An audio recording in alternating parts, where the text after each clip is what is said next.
ரெண்ட வாசிங்க. சீமோன் குமாரனாகிய பாருங்க, யூதாஸ் காரியத்தை அவரை காட்டி கொடுக்கும்படி பிசாசானவன் அவனோட உங்களுடைய இருதயத்தை பிசாசானவன் இன்னைக்கு தூண்டுறான்.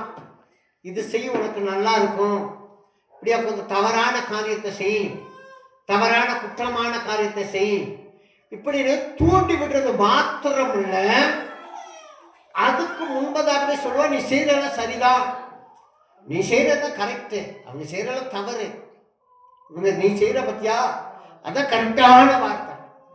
சண்டையில பாத்தீங்கன்னா நம்ம பக்கம் நாயம் இருக்க மாதிரி இருக்கும், அவங்க பக்கம் நாயம் இருக்க மாதிரி இருக்கும், எல்லா பக்கத்தும் நாயம் இருக்க மாதிரி இருக்கும்.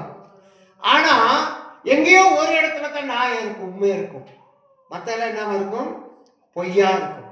இப்ப இன்னைக்கு பிசாசானவே நம்ம பிள்ளைகளையும் உங்களையும் தூண்டி விட்டு வேடிக்கை பார்க்கிறான், தூண்டி விடுறான்.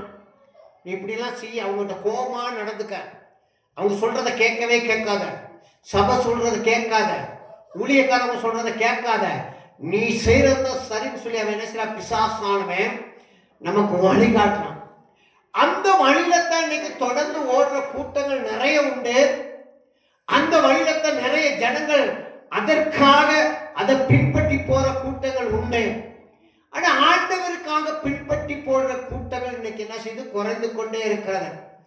ஆவியானவரை பின்பற்ற வேண்டும், முதலாவதாக அவருக்காக நம்ம வாழ வேண்டும், அவரோட ஐக்கியம் வைத்துக் கொள்ள வேண்டும். ஒரு பின்மாற்றம் என்பது பிசாசினால வர்றது, ஒரு நல்லது என்பது ஆண்டவர்னால வர்றது. இப்ப நல்ல காரியங்களை மாத்திரம் நீங்க எடுத்துட்டீங்கன்னா உங்க வாழ்க்கை இன்னும் சீரும் சிறப்புமாக ஆண்டவர் உங்களை வைக்க கத்து